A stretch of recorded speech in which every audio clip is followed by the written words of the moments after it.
I'm Elizabeth. Welcome to my channel, and today we are going to be doing a December wrap-up.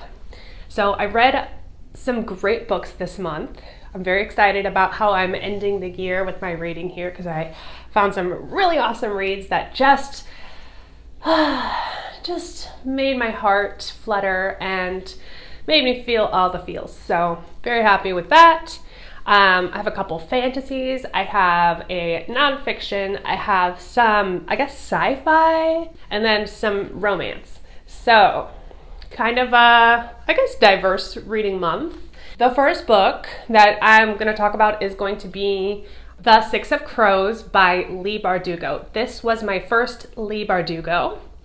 I gave it 3.5 stars. The only reason I didn't give it higher rating was that it was a little bit slow for me and I wasn't as captivated as I thought I was going to be. I've heard such great things about this and I really thought I was just going to dive in and it was going to be amazing, and it was good. I'm not saying that it was a bad book, but it definitely took me a while to get through it because I had to keep renewing my interest. This is set in starts out in a city called Ketterdam, and it's basically is a heist novel around 6 different people who are all coming together from different backgrounds in this world to complete this legendary heist that, if they can accomplish it, will make them so wealthy that they'll never have to work again.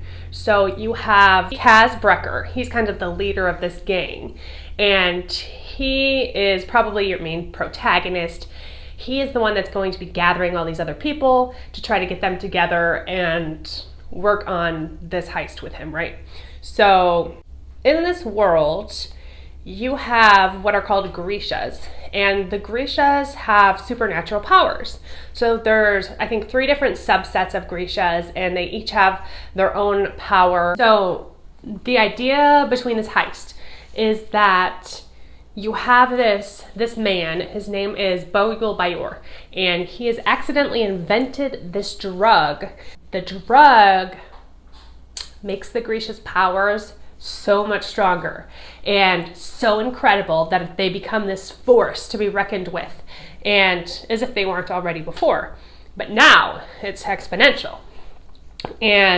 But also this drug is so incredibly addicting to the Grishas that it basically enslaves them to whoever has this drug. Once they take it twice, or even for the first time in some instances, they're so completely addicted that they lose all sense of self. So you have this commentary on drugs in society as well.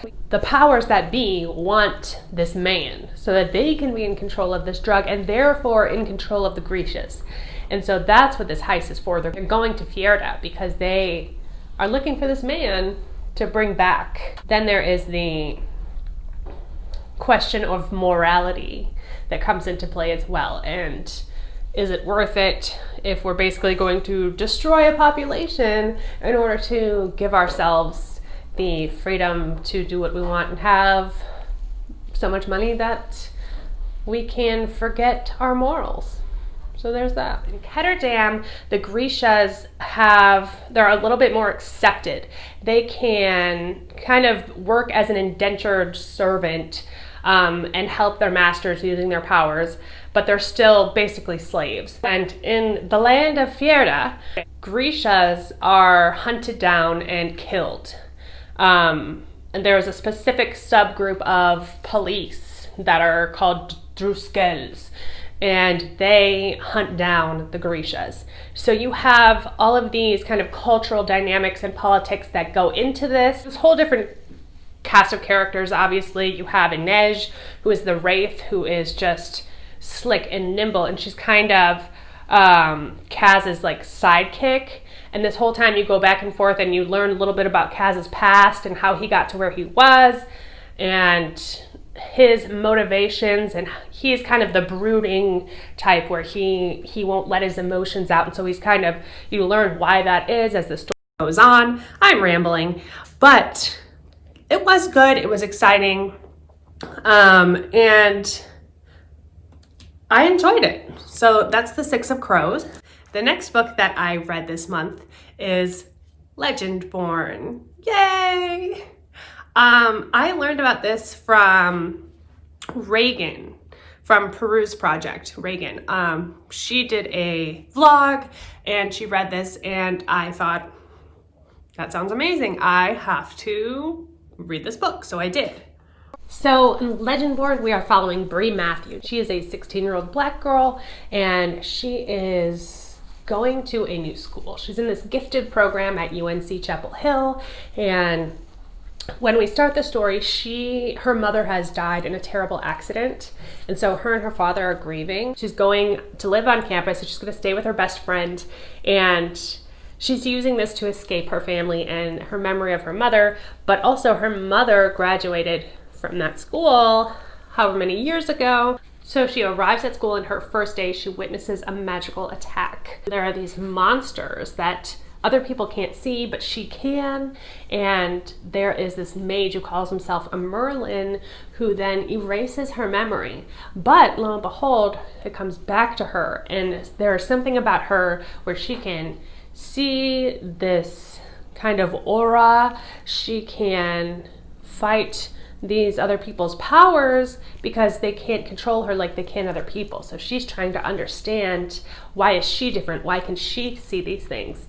So she comes to find out that there's some kind of a connection between her mother, this school, and this society. So the society is called Legendborn, and it is all surrounding the Knights of the Round Table and their ancestry. And so there's a lot of social commentary about racism in the South here, and dual perspectives, and how you may be told a certain story your entire life, but you're not necessarily getting the whole story. So she's kind of trying to come to terms with how she's getting these conflicting stories and how her story fits into that picture, and her ancestry and her own powers that she may come to learn and come to know.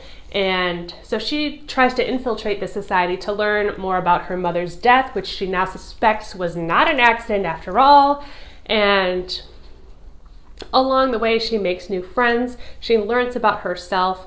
This book is this is how you do representation in the right way, is this book. And it's so beautiful and so culturally diverse, and just such a great story. I cannot wait to see what the second one brings. So we shall see. All right, the next book I have that I read is How to Be an Anti-Racist by Ibram X. Kendi. So I actually started this book a while back, and it took me this long to finish it, not because it's not a good book. I actually did give it 5 stars, although it's hard to rate nonfiction. I learned a lot. It's a lot of information, and so it's mentally taxing to get through it, but it's so important, especially with the political and social climate these days. He's defining racism and anti-racism, and his goal is to define all of these ideals and what we think they are in order to then dismantle it and kind of put a structure to being able to be an anti-racist. So with each chapter, he will have the definitions at the beginning. So he says the definition of a racist is one who is supporting a racist policy through their actions or inaction, or expressing a racist idea. And then an anti-racist is one who is supporting an anti-racist policy through their actions or expressing an anti-racist idea. So the idea of the anti-racist and of the racist is not that it's something within you, but it's your behavior, and I'm doing a bad job of explaining this.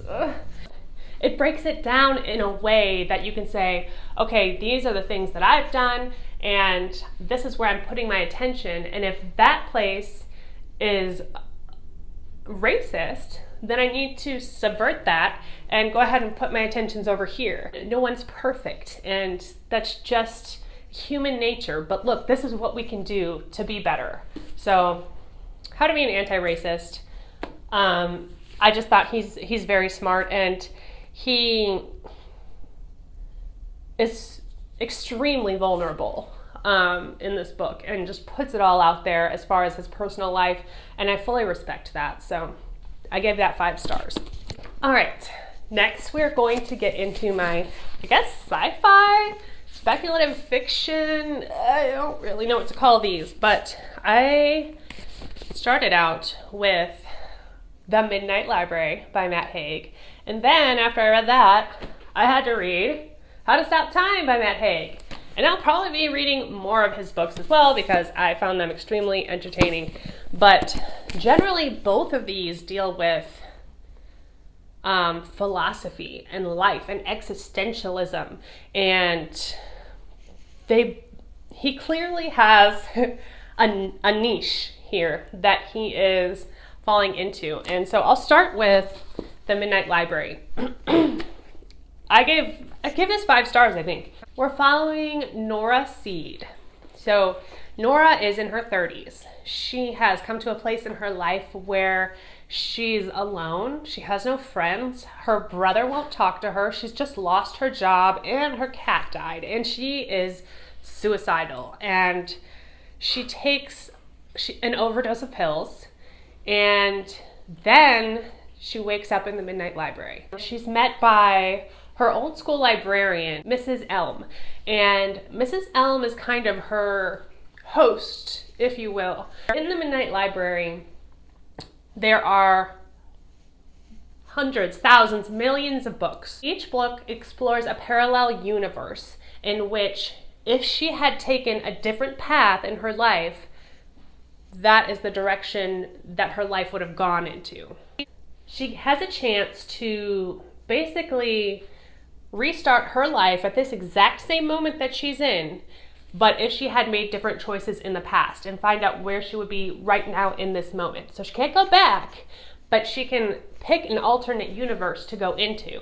Supposedly, when she finds a universe that she's happy in which she has no regrets, she will then continue to stay in that universe, and she will just stay there forever and live out the rest of her life and be happy. So she starts going on these journeys, and she has specific regrets that she wants to go back and figure out, well, if I had continued my career as a swimmer. She also was in a band with her brother, and she wants to go back to the universe where she hadn't quit the band, or the man that she had almost married, and she wants to discover what it would be like if they were still together. So she starts going down all of these different paths, and she starts to realize that even though the regrets she has now haunt her, if she had gone down that path,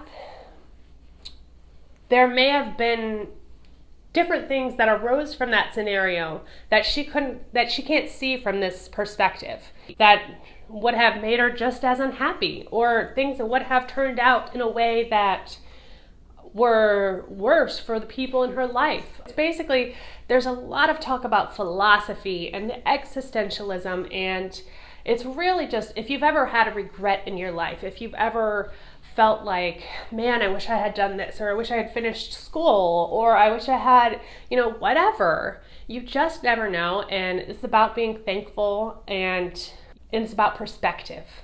Your perspective can change any situation. So I just love this book. It was beautiful. Next we have How to Stop Time. So we have the same kind of concept here, but not quite. So this is following Tom Hazard, and he is basically the opposite Benjamin Button. When he's a grown adult, he looks 16, and he lives for hundreds of years. So we start with him back in London. He's returning to London. Looks like a 41-year-old, and he is grappling with the idea of still being alive. He's just so tired of living and hiding.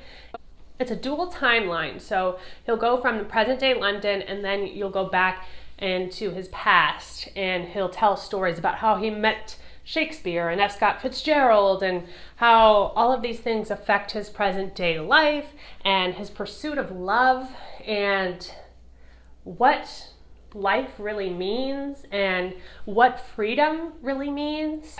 Oh, it's just some really big concepts that are wrapped up really well in this story. I will say it was a little bit slow at times. I much enjoyed the current day timeline more than the past timelines, but you really don't get the idea of the big picture without both of them. So I fully understand that. I did feel a few times like I was ripped away from the present timeline to go back, and I didn't want to at some points, but it was necessary for the idea of this book to get across. This one, I didn't enjoy it as much as Midnight Library, but I'm glad I read it, and I will read more from that Haig in the future. Moving on to our romances that I read this month. So there were two. I read The Hating Game. This one was recommended on Noelle Gallagher's channel, and so she kept going on and on about it, so I said, okay, I'll read it. This one, I guess this was recommended by my friend Sandra, but I've seen it other places as well. So let's start with The Hating Game. So I went into this thinking, oh, it's going to be a really cute hate to love romance. And it was, but I was taken a little bit off guard going into it. There were a couple passages at the beginning that I felt were ableist. And that kind of rubbed me the wrong way. Then I started to think that the author was a man. This is Sally Thorne, by the way. And I thought, well, is this a man? Because some of the descriptions about the female body and things of that nature, I was just thinking this could not be from a female perspective because it just seems so crass. Then I thought, oh man, this is just going to be just all smut. But I was fully captivated the entire time I was reading this, and it was smutty, but it was also really sweet. So it's actually a perfect balance of going back and forth between kind of that sexy, tantalizing prose, and then also it does delve into the characters enough to give you this warm, fuzzy feeling as well.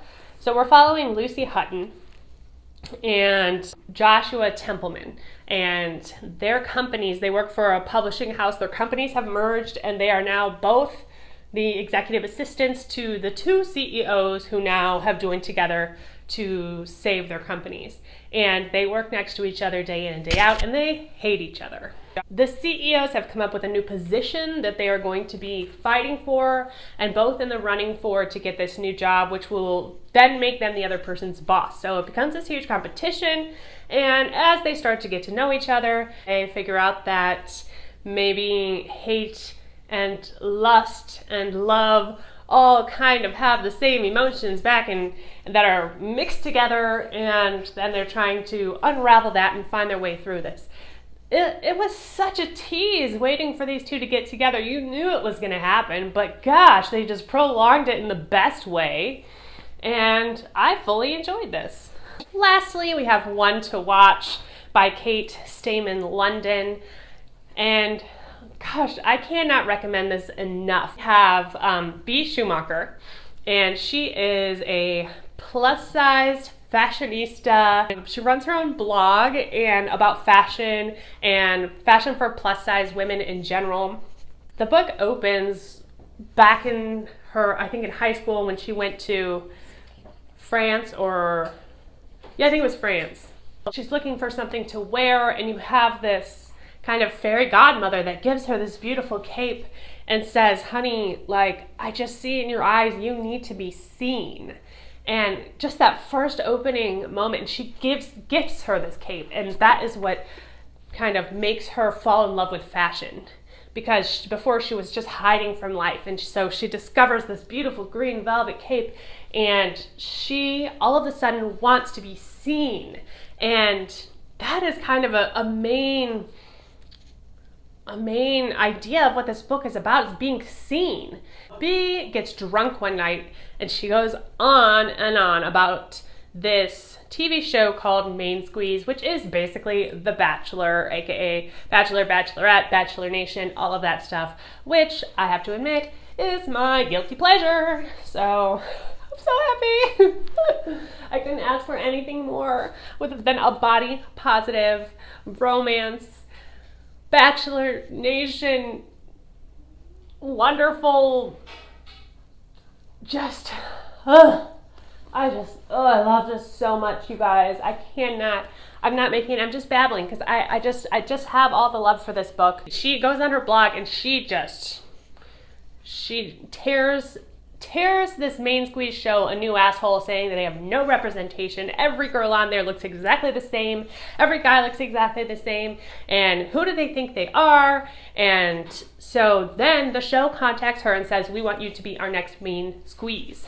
So then basically this book is about her journey on the show and her loves and her coming to terms with her body. And it's taken her a long time to be comfortable with her own body, but then being in this place where she's on camera and she's not in control of necessarily what she's wearing or the angle of the pictures, and all of these people are online who are just so terrible to her and so mean, and it's just putting her in this position of ultimate vulnerability. And you go inside her head and figure out how she's dealing with it. And even though she's confident and she's beautiful and she knows that, she has these thoughts like we all have in our heads. If you've ever felt like you didn't match up to this idealized standard of beauty, if you've ever felt like you were an outsider or just a little bit different from everybody else, then this book is for you. I'm telling you. It's so, like, I almost feel like emotional describing it because it's just so beautiful and just so vulnerable. And I just think every woman should read this book, no matter what size, ethnicity, sexuality. It doesn't matter. Everybody should read this book. So anyway, it's a love story. It's beautiful. Please read it. One to watch. I mean, okay, that's all I have. I'm done. That's my December wrap up. Thank you so much if you're still with me for hanging in. I appreciate you, and I will be back next week with another video. Probably going to do a end of the year stats type thing where I'll talk about all of the books I've read in 2020. So we'll see what happens there. Please remember to like and subscribe. If you have anything you want to discuss, if you liked these books or if you are interested in now checking them out, let me know in the comments below. And I will see you next time. Until then, cheers, y'all.